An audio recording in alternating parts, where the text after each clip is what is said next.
안녕하세요. 오늘은 물리교육의 혁신적인 두 기둥, 비유학습과 초인지를 연결해 보려 합니다. 우리 뇌가 복잡한 물리 법칙을 어떻게 받아들이는지 그 징검다리를 놓는 과정을 함께 살펴볼까요? 물리 개념을 바꾼다는 것 쉽지 않죠? 포스너는 네 가지 조건이 필요하다고 말합니다. 현재 지식에 대한 불만족, 새로운 개념의 이해 가능성, 그럴듯함, 그리고 유용성입니다. 이 조건이 갖춰져야 학생들의 머릿속에 변화가 일어납니다. 학생의 머릿속에는 학교에서 배운 공식과 일상에서 얻은 성개념이 공존합니다. 이 두세 개가 충돌할 때 발생하는 인지적 갈등이야말로 과학적 개념을 정착시킬 수 있는 아주 훌륭한 기회가 됩니다. 왜 어떤 개념은 유독 어려울까요? 직접 경험하는 감지 및 서술 개념과 달리 전자나 에너지 같은 이론 개념은 눈에 보이지 않기 때문입니다. 바로 여기서 추상의 세계를 연결하는 비유가 강력한 힘을 발휘하죠. 비유는 학생에게 친숙한 상황을 이용해 인지적 갈등을 유발하고 과학적 개념으로 안내하는 징검다리입니다. 구조와 기능을 1대1로 대응시키는 체계적 비유를 통해 개념의 다리를 놓아야 합니다. 비유학습은 단순히 흥미만 돋우는 게 아닙니다. 추상적인 개념을 구체화하여 기억력을 극대화하고 논리적으로 따져보는 과정에서 비판적 사고력과 창의력까지 길러주죠. 물론 주의할 점도 있습니다. 비유를 지나치게 과장하면 오히려 새로운 오개념을 만들 수 있거든요. 또한 학생에게 비유 상황 자체가 낯설다면 학습은 즉시 실패로 돌아가니 주의해야 합니다. 비유도 다 같은 비유가 아닙니다. 겉모습이 비슷한 구조적 비유부터 작동 원리가 닮은 기능적 비유, 그리고 그림이나 컴퓨터 시뮬레이션까지 다양한 방식으로 표현될 수 있죠. 상황에 맞는 적절한 선택이 중요합니다. 예를 들어 볼까요? 눈에 보이지 않는 전류는 물줄기로, 전압은 펌프로 비유할 수 있습니다. 좁은 수도관을 보며 저항을 직관적으로 이해하게 만드는 식이죠. VR에는 IR이라는 공식에 생명력이 생깁니다. 현대물리의 미시세계는 더 극적입니다. 광전효과는 담장 위로 공 넘기기에, 반감기는 주사위 굴리기에 대응시킵니다. 거시세계의 경험을 통해 확률적 현상을 하향 대응시켜 이해를 돕는 것이죠. 비유 수업의 정석, TWA 모형을 소개합니다. 먼저 목표 개념을 소개하고 적절한 비유물을 찾은 뒤 그 특징들을 꼼꼼하게 나열합니다. 재료를 준비하는 빌드업 단계라고 할 수 있죠. 이제 본격적으로 연결합니다. 특징들을 하나씩 대응시키는 유사성 매핑을 통해 결론을 도출합니다. 여기서 유념해야 할 점이 있습니다. 비유와 실제 개념의 차이점을 반드시 지적해야 오개념을 막을 수 있습니다. 광전 효과를 TWA로 풀어볼까요?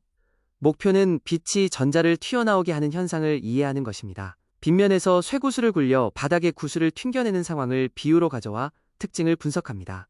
굴리는 구슬은 광자, 바닥 구슬은 전자, 레일의 턱은 이람수에 대응됩니다.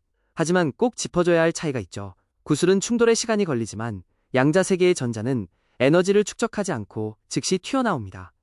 전류가 전구를 지나면 소모된다? 흔한 오개념이죠. 이를 닫힌 수도관 회로로 해결해 봅시다. 물레방아를 돌려도 물의 양은 줄지 않듯 전류도 소모되지 않고 순환한다는 사실을 시각적으로 증명합니다. 물질의 상태는 우리 학교 생활로 비유하면 쉽습니다. 수업 시간에 학생들은 고체, 쉬는 시간의 이동은 액체, 방과 후 자유로운 모습은 기체죠. 다만 분자는 사람처럼 자세가 변하지 않는다는 한계도 알려줘야 합니다. 반도체의 에너지 준위는 지형의 단차로 시각화하세요. 전압에 따라 계단턱이 낮아지면 이동이 쉬운 순방향, 절벽이 높아지면 이동이 막히는 역방향이 됩니다. 추상도가 확 낮아지죠. 학생들이 스스로 비유를 만들게 해보세요. 얼마나 참신한지, 창의성, 과학적으로 정확하게 매핑했는지, 정확성, 그리고 무엇보다 한계점을 스스로 파악하고 있는지를 기준으로 평가하면 훌륭한 학습이 됩니다. 비유의 핵심은 친숙함입니다. 또한 하나로 다 설명하려 하지 마세요. 여러 비유를 겹쳐 써서 서로의 단점을 보완하는 복합 비유가 가장 궁극적인 전략입니다. 비유만으론 부족합니다. 학생 스스로 내가 무엇을 알고 모르는지 감시하는 초인지가 개입되어야 완전한 개념 변화가 가능하죠. 그러기 위해선 먼저 10대들의 독특한 뇌 발달을 이해해야 합니다. 우리 뇌는 학습에 의해 물리적으로 변하는 가소성을 가집니다. 사용하지 않는 회로는 제거하고 가지치기, 반복되는 자극은 강력하게 연결하죠. 장기 증강. 잠잘 때 이 연결은 더 단단해집니다. 뇌의 각 영역은 역할이 다릅니다. 운동의 두정엽, 언어의 측두엽, 시각의 후두엽, 감정의 변연계, 그리고 우리의 주인공 전두엽은 판단과 통제를 담당하는 최고 사령탑입니다. 문제는 이 사령탑이 가장 늦게 발달한다는 점이죠. 중고생 시기에는 성호르몬의 영향으로 감정 중추인 변연계가 과도하게 활성화됩니다. 감정의 롤러코스터를 타며 강한 자극을 추구하는 건 생물학적으로 자연스러운 현상입니다. 10대의 뇌는 브레이크가 약한 스포츠카와 같습니다. 판단을 내리는 전두엽은 20세가 넘어야 완성되거든요. 그래서 숙제를 읽거나 하는 미래 계획이요. 수업 중 멀티태스킹에 취약한 모습을 보이는 다중작업이 어렵습니다. 스트레스는 학습의 적입니다. 위협을 느끼면 전두엽 대신 편도체가 폭주하고 독성 호르몬인 코르티솔이 분비되어 해마의 기억 통로를 차단해버립니다. 물리 공부가 안 되는 건 뇌의 비명일 수 있습니다. 디지털 환경도 만만치 않죠. 자극적인 피드백에 따른 도파민 중독, 항시 연결되어야 한다는 불안감인 포모, 그리고 멀티태스킹은 깊은 사고를 원천적으로 방해합니다. 반대로 잘 쓰면 약이 됩니다. 3D 시뮬레이션은 눈에 보이지 않는 자기장이나 원자를 직관적으로 보게 해주죠. 적절한 게임화 도구는 해마와 두정엽의 성장을 촉진하기도 합니다.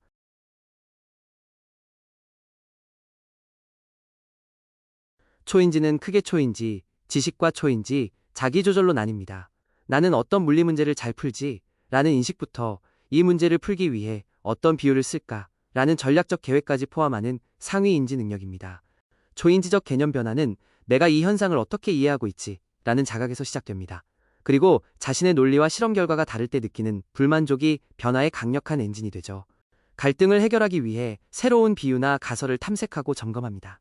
아, 물의 순환처럼 전류도 소모되지 않는구나 라고 깨닫는 순간 비로소 과학적 개념 변화가 완성됩니다. 교사는 질문으로 전두엽을 깨워야 합니다. 처음 생각은 어땠니? 성찰 질문. 이 문제를 풀 때 필요한 지식은 뭐지? 점검 질문. 이런 질문들이 학생의 사고를 능동적으로 만듭니다. 발생학습 모형은 5개념을 밖으로 꺼내는 것부터 시작합니다. 그 후 모순된 상황을 제시해 갈등을 극대화하고 새로운 개념을 도입해 유용성을 느끼게 하죠. 기출에서도 자주 보이는 핵심 구조입니다.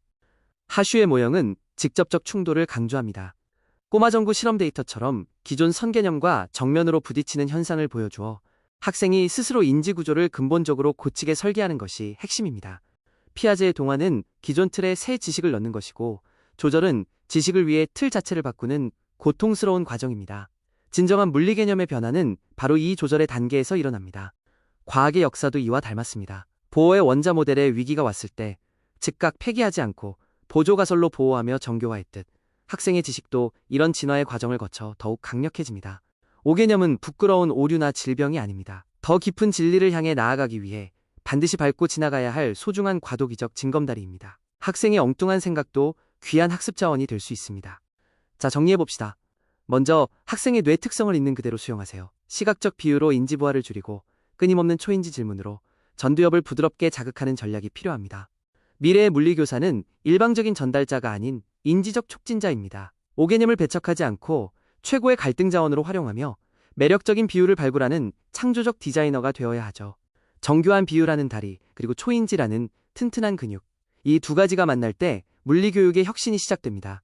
학생들의 사고 회로를 긍정적으로 변화시키는 최고의 교사로 거듭나시길 응원합니다.